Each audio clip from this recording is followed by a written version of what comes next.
Yeah, welcome to a brand new podcast with me, Carl Maloney, the host of the RGM Experience podcast. Welcome to another episode, and I'm joined by none other than Liam Croker from, well, you're called Winachi now. Hi, Yeah, mate. I'm called Winachi. We dropped the tribe. Yeah, dropped the Yeah. tribe. Yeah. So yeah, Well, we'll come to all that stuff in a yeah, bit, but I just wanted to say it's nice to see your face after all this time. It's been a while. yeah, We've done a few bits online and that kind of stuff through lockdown, but it's just nice to see your face again, mate. How you doing? yeah. I'm really good, mate. I mean, last time we were together in Mm. person, we had a drive around. Where was it? Where were we driving? Well, it was quite far away because I can remember getting lost trying to pick you up. It was some boating yard or something. It's like next to a lake somewhere. Where Wigan? Ah, Way? I can't remember. I can remember us. I remember us all being pissed, but trying to act sober. Okay, fair enough. Yeah, Yeah, it were a good year. You know, for anybody that enjoyed the road trip series, I'd have loved yeah. to have carried those on, but insurance and that kind of stuff just got ridiculous. Yeah, is that right? Okay. Try to insure celebrities in a car. It's just you just can't afford it. It's just ridiculous. So I had to legally park that idea, which is a shame because they had a bit of traction. People enjoyed watching me drive around in a car, and it's not like fucking James Corden where you can get somebody to put you on a trailer and somebody drive you about LA. It was me driving about in a car with you lot, Yeah, all it was pissed wicked, up. man. I really enjoyed it. Yeah, we had a top laugh, didn't we? Yeah. Well, check that out on YouTube, guys. It's all on there as well. I'll put a link to it again so people can catch up on it. 'Cause, yeah, we had you all sat in the car. We were all good. It must have been, I don't know, It's 2 or 3 years. Yeah, I think it was like 18. 2018, yeah, 18, I think it was. I Wow. think we just Okay. got back from America and we're going Hmm. back and we were talking about that, yeah. So it was Yeah. 18, yeah. Well, Nice. so much has changed since then, mate. Let's catch up a little bit. What's been going on in the Wenatchee world? So I know you've got new management, new name. Talk me through, your world. What's been going on? Well, yeah, it's been a mad couple of years. I mean, obviously, we got to sort of the beginning of lockdown and we'll put it this way, being in Winachi from the years of sort of 2017, 18 and 19 is the equivalent of riding bareback on the back of a fucking ostrich that had been injected with amphetamine up the ass. You know what I mean? It was really, really intense, mad and one hell of a ride. And I'm we just got trying. Just let me have a moment to just try and picture that image, Leah. yeah, I mean, Yeah, that would seem like it would be quite intense. Described it that way. it was intense, but it was one hell of a ride. It was Yeah. fucking non-stop, mate. And we got to the beginning of lockdown, and we were about to embark on. We had a tour set up Yeah. with UK, Asia, Europe, America, and it just went fuck off. The Mm. cat, as everyone else, Yeah. it wasn't like violins for us. It was just everyone was in the same sort of situation, and yeah, we hit lockdown. All the shows were pulled. We was meant to be going over to Italy to launch our own trainer line. It was fucking a lot of stuff went down, and we parted ways with our management at the beginning of lockdown, which we've been with for 5 years. Yeah. Over in the guys in LA, Harry in LA. A couple of members, for personal reasons, left the band, and it was like, Yeah. I remember meeting in the talk, and we were like, wow. What the fuck? We're in this sort of mad. We're so used to being on the road and recording and doing what bands do, and then all of a sudden it was like shit. And then, yeah, we just it gave us lockdown gave us the opportunity to sort of take our foot off the gas, have a breather. Mm. Initially, it was quite depressing, and then it was like, you know what? We needed this. We needed a little bit of a breather in to get our house in order, so to speak. And I'd known Howie B for a number of years. The producer, Howie B, and I approached Howie regarding management. It was more sort of speaking to Howie and like, look, could you put us onto somebody that you think might be right for the band? You know what I mean? And H sort of come back to me and said, yeah, I'd be up for doing this, and it was something we respected and knew anyway. So we changed management quite quickly.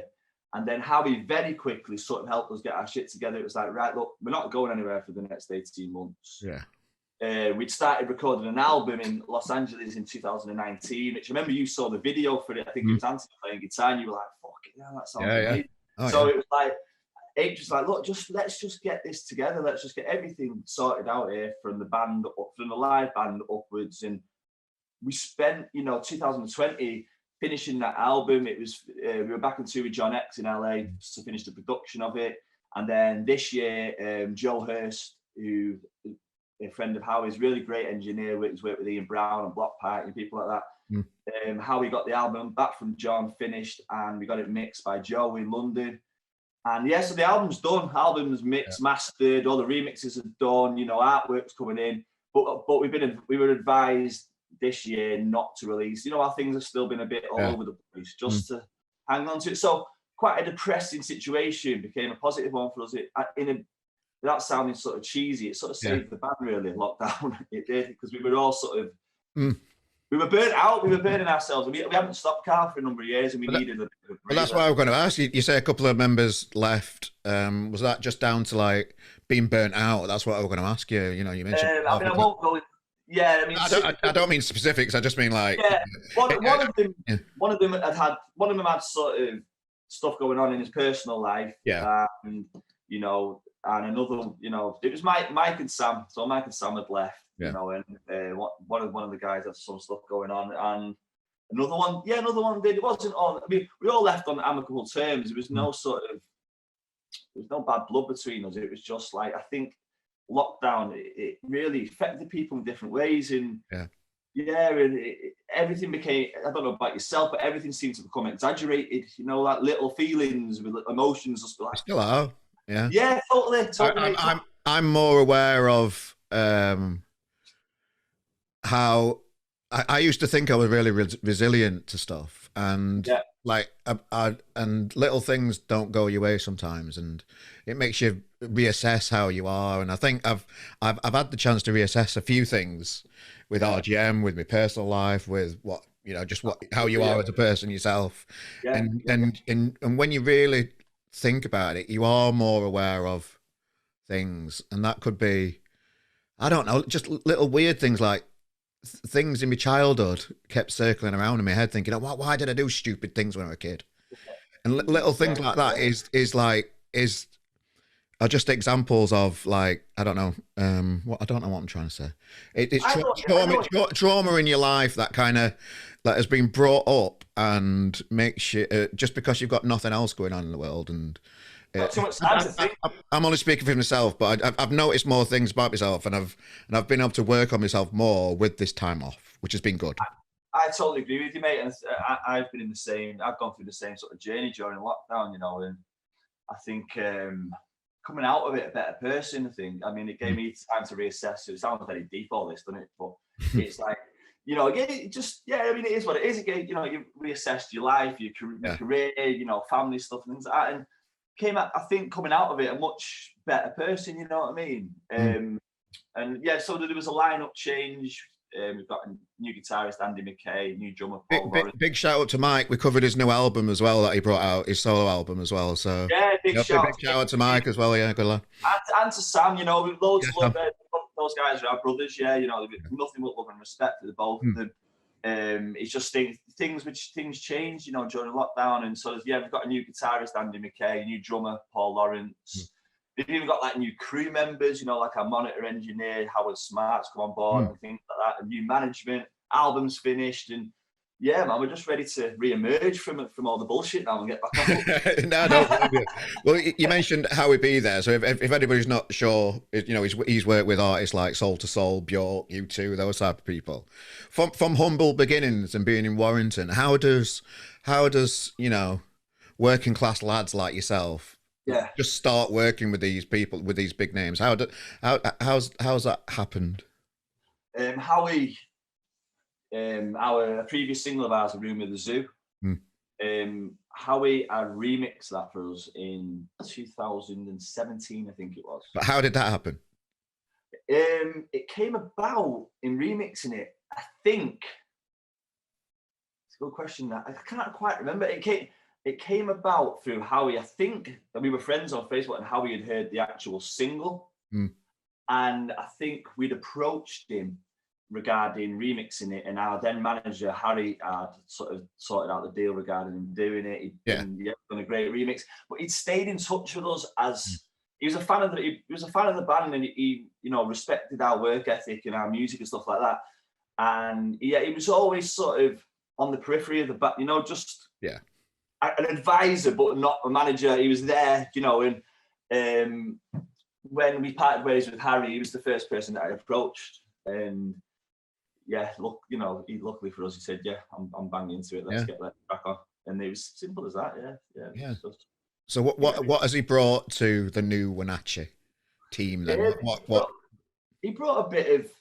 He got us out of a hole. You know, our album was sort of stuck in Los Angeles. You know, it had a sort of a price tag on it, so to speak. It was partly finished, but not all. And it's not like Harry's coming in and fucking throwing a shitload of cash at us, but he could come in and just help navigate getting that album finished, which was essential to the band moving forward. Because we've been just, you know, we've been on the road for that long, Carl, and doing other stuff. It was sort of, it was like the elephant in the room. The album needed to be finished, but we didn't know how to get it done. And he came on board and helped get that done. He made us stop. He literally said, stop. Everything you do, stop. Calm down, take a breather. Let's do it a bit at a time. Get the album done. That's got to be a priority. So we did that. That took about 12 months. We did that. And it was like, look, you guys, you spend a lot of time back into America, you know what I mean? So it's like the tribe bit, new management said, first of all, let's ditch the tribe. It's not PC. You've got a fucking totem pole as your bastard logo. So yeah, it was like, look, it's not a complete name change. Most people just call us Winachi anyway. So it was just, let's just move forward as Winachi.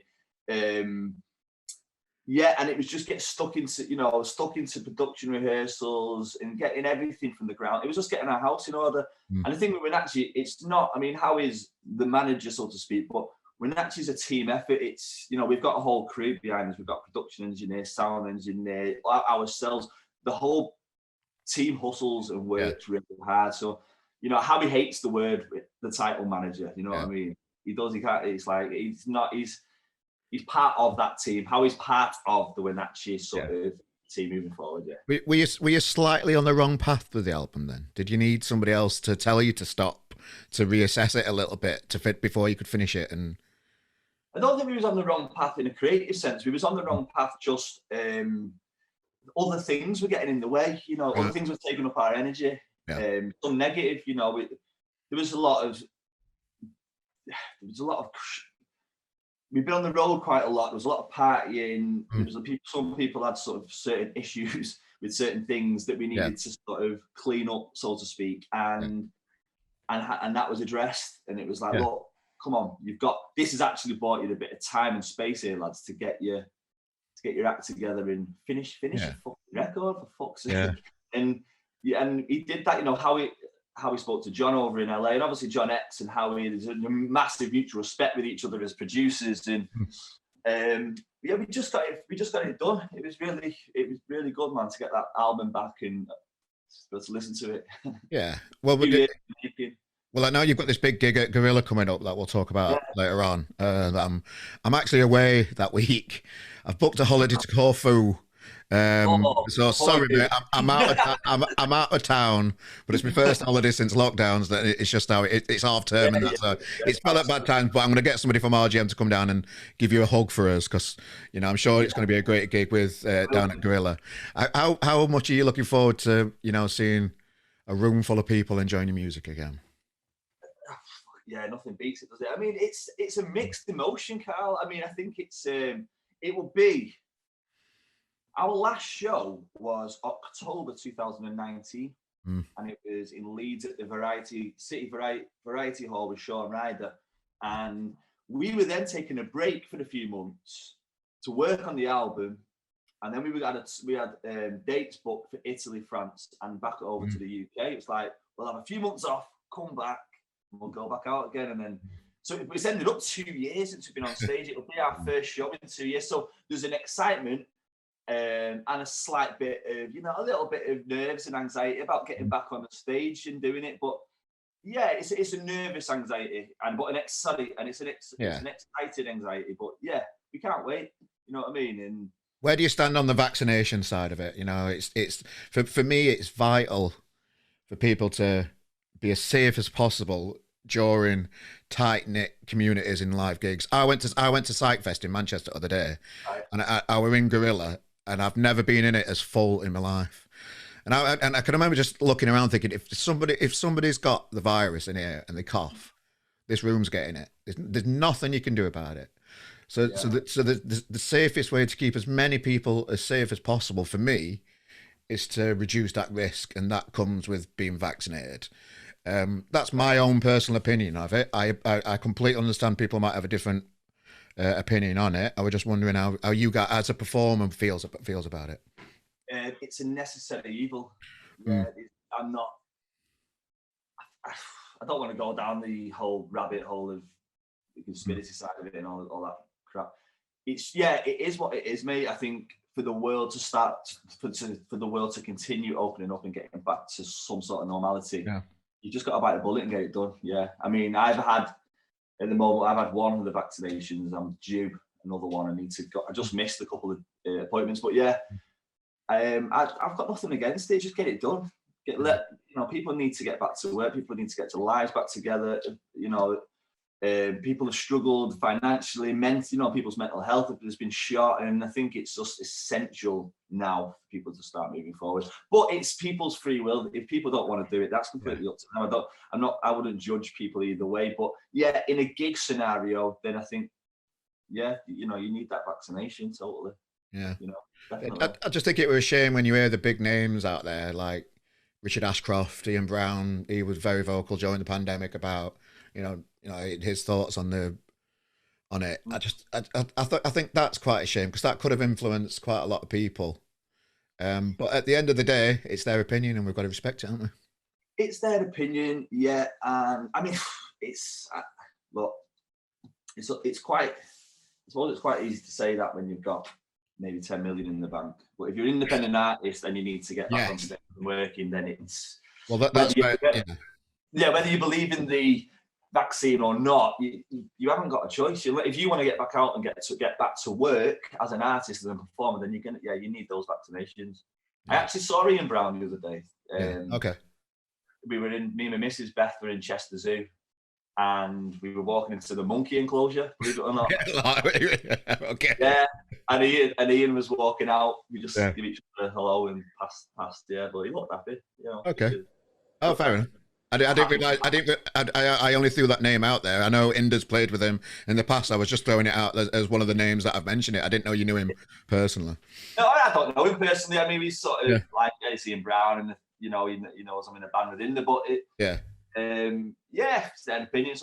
That's completely up to them. But yeah, I'm with you, Carl. For the music industry, I mean, I'm only speaking on behalf of the music industry. For that to open up, especially the live sets, the vaccine's essential. Yeah. And I think for independent artists like ourselves, you know what I mean, we've got to get back on stage. You know what I mean? We need to get back out there performing. So get your vaccine, man. You know what I mean? Well, how important for me, Winachi, and knowing you, how you are, and what am I trying to say here? Right, okay. For a band to be successful, I think you need to be good at blagging stuff. Yeah. And when I look at Winachi, when you've got deals with Adidas, you're in Italy, you're recording in LA, you're a band from Warrington, recording in LA. I still can't get my head around how you've managed that. I can't picture the middle bit. Help me out here. There's got to be more to blagging it, because I know you're intelligent people and you're passionate about what you're doing. You're talented. It's not blagging it, mate. It's hustling very hard. Yeah. Okay. Yeah. It's the gift of the gab, and it's also being, obviously you need to have a talent and a product that you're actually hustling with. And we've got a great team around us. We're, like I said, we're really good at networking. We've got a good hustle. And when I say hustle, we're not hustling people. It's just the term, as in it's networking. It's speaking to people. It's having a vision and what you want to do. Me and Anthony, the co-founder of the band, when we started off doing this years ago, we had a sort of hit list of people we wanted to work with, and that was we had Danny Saber on there, we had Rowetta on there, we had Inda on there, people like that.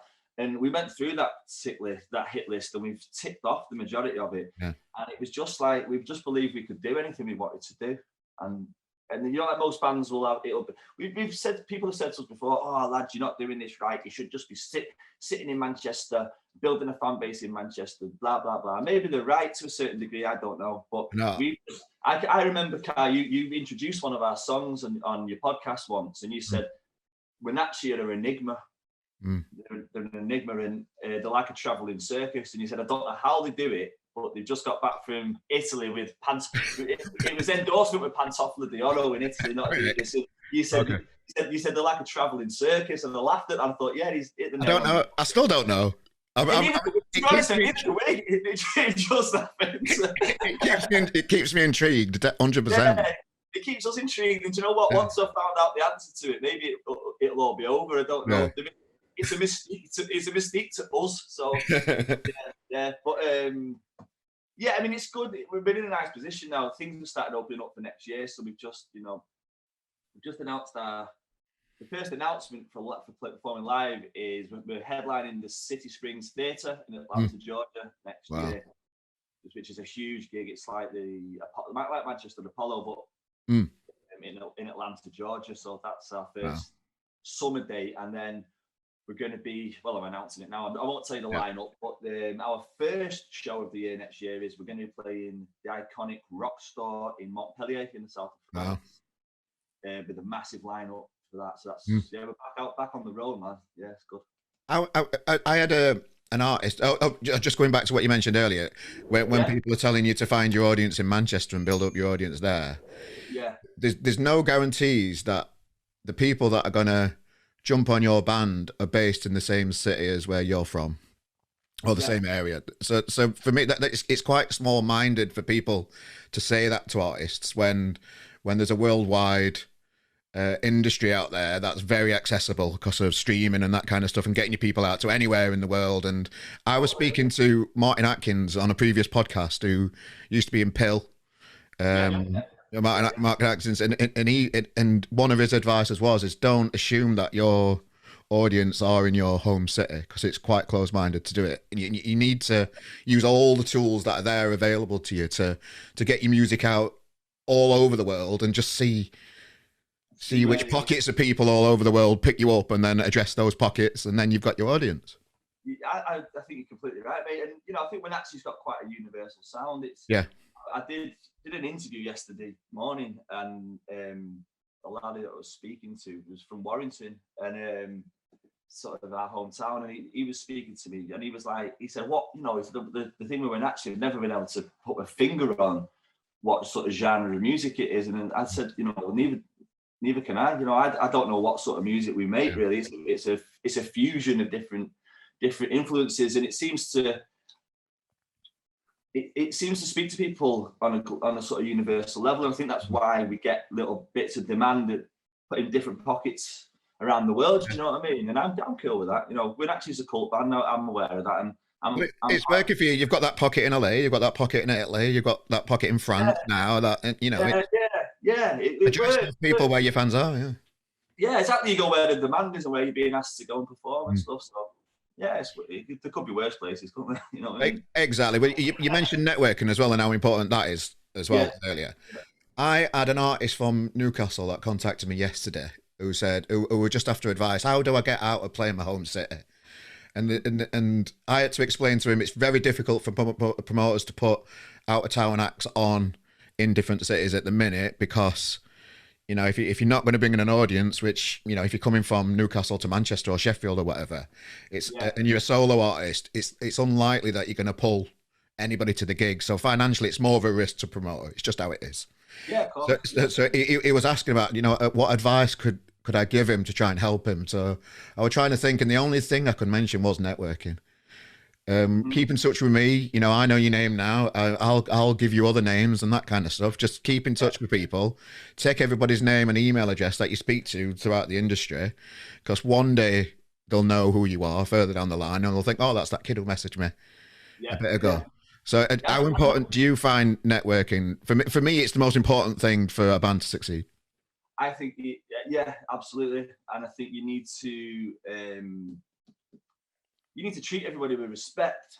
Mm. You know, you need to really treat everybody at every different level that you speak to. You know, whether it's a internet radio DJ or it's a massive promoter, you've got to treat those people with the same respect and be quite sort of humble and gracious about it. You know, obviously have a self-assurance about yourself, but I think the respect thing is a big part of it. Also being thick-skinned. You get told no more in this game than you do yes. Yeah. More doors will close on you than they will open, but you throw enough shit at the wall that some of it will stick, and you just need to keep grinding and keep that network going. I mean, the thing with getting out your city for that young lad that was speaking to you, I mean, one way that we did it was through supports. You know, it was supporting bigger acts in those cities, and that's how we did it really. And then going back to that city but playing a small venue.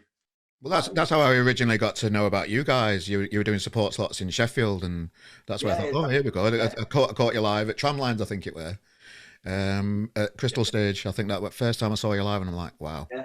And then I saw you at Moss Fest.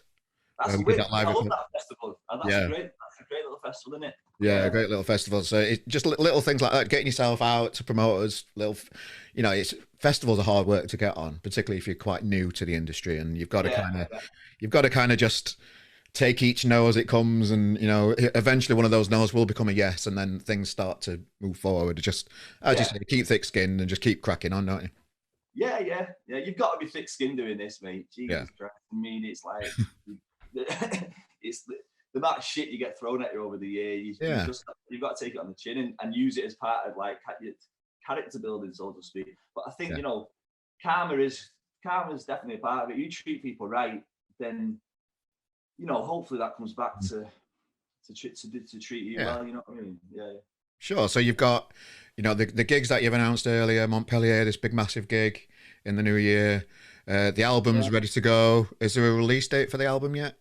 Well, the release will be in the summer. We're going to be dropping singles from it, maybe 2 or 3 singles leading up to it, and then we'll... Your singles out, every time you bring a single out, I find it hard to say it. Parasitical Elimination EP, is that on Bandcamp now? Have I said that right? I purposely, I thought, right, how could I get going for Carl?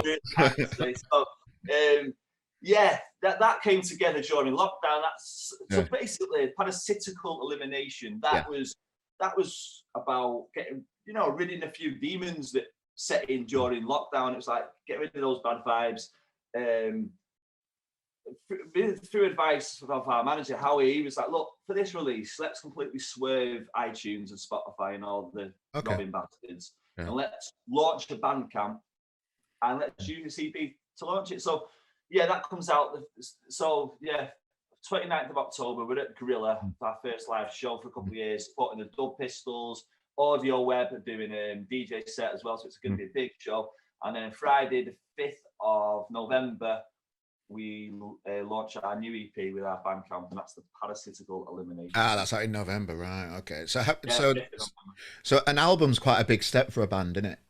Yeah. It's a lot of a lot of bands choose to eke out maybe 3 or 4 EPs and spread it over 6 months rather than bring one big lot of content out. Is the album all new stuff, or is it your previous singles as well as some other new stuff on top of it? Are you kind of like closing the door of the first chapter in Winachi, and then it's going to go maybe a different way? To a certain degree, yeah. So I mean, it's all new stuff. You might have heard some of the stuff live. You might have heard, some of the songs you might have heard live over the years. But Everybody Everywhere on it? What's that? Sorry. Is Everybody Everywhere on it? No, that's unfortunately that's not on it. But that track is there. It's in the vault. It could be on the second album. We've kept a load of tracks back for the next record, so we're well into the next record now. It's just my favourite song, mate. That's all. I'm just wondering. Everybody, everyone. That's the everybody. I always say everywhere. I always say everybody, everywhere, don't I? I think I've even. Okay. Everybody, everyone. Right. Okay. We'll be performing. We'll be debuting some of the tracks on the new album at Gorilla. Right. So it gives people a chance there. So. Gorilla's a nice way. It's just a nice way of getting the band back on stage in our sort of, we're from Warrington, but Manchester's our hometown, so to speak. And we'll be debuting some of the tracks then, so people come over, they can hear some of the album. We've just done a live session for on the Edge, at Edge Studios. in Macclesfield where we play some of the album as well. So yeah. How's the vibe about, you know, when was the last time you spoke to Inda? You know, Anthony, what's the team like now? How much are you buzzing about? Really You know, good. I mean, when I finish this interview, mate, I'm going straight to production rehearsals. So Oh, it's wow. like I'll be speaking to Inda in the next sort of probably half an hour, Cool. face to face. Yeah. So we've got everyone over today. Our studio's based in Warrington, but you know the band, me and Ant are from Warrington. 3 of the lads are from Yorkshire. 1 of the lads from Wigan, and our crews are all from London. So everyone's together today for a big production rehearsal. We've changed everything, Carl. We're all on in-ear monitors now, and fucking. Oh God. Oh, we've gone full on, mate. We've got more gear than fucking NASA. Honestly, it's fucking nuts. So, you're not playing Manchester Arena yet. What do you need all that for? Oh, it's just we've gone fucking. We had too much time on our hands, haven't we? Right. Okay. Been investing. Yeah. But nah, it sounds good. It's just like yeah, it sounds great. There's no fucking feedback. If you filmed us rehearsing, it looks like a fucking silent disco. You know? All right, I'll feel it. Well, wish all the lads the best for me personally. I can't wait to, catch the new album. Jump on, follow the band on Bandcamp. Invest in the single. They're just trying something different rather than, getting a few pence off iTunes. Why not? It's a really cool EP. It's got a lot of collaborations on it with Paolo Baldini and Icon and Jim Spencer and stuff like that. So yeah, to check it out. It's a good EP. Yeah, definitely gonna, mate. So yeah, all the best for your production meeting later on today, Liam. And I will see you in real life and put a pint in front of you at some point very soon. Cheers, mate. Thank you. Cheers.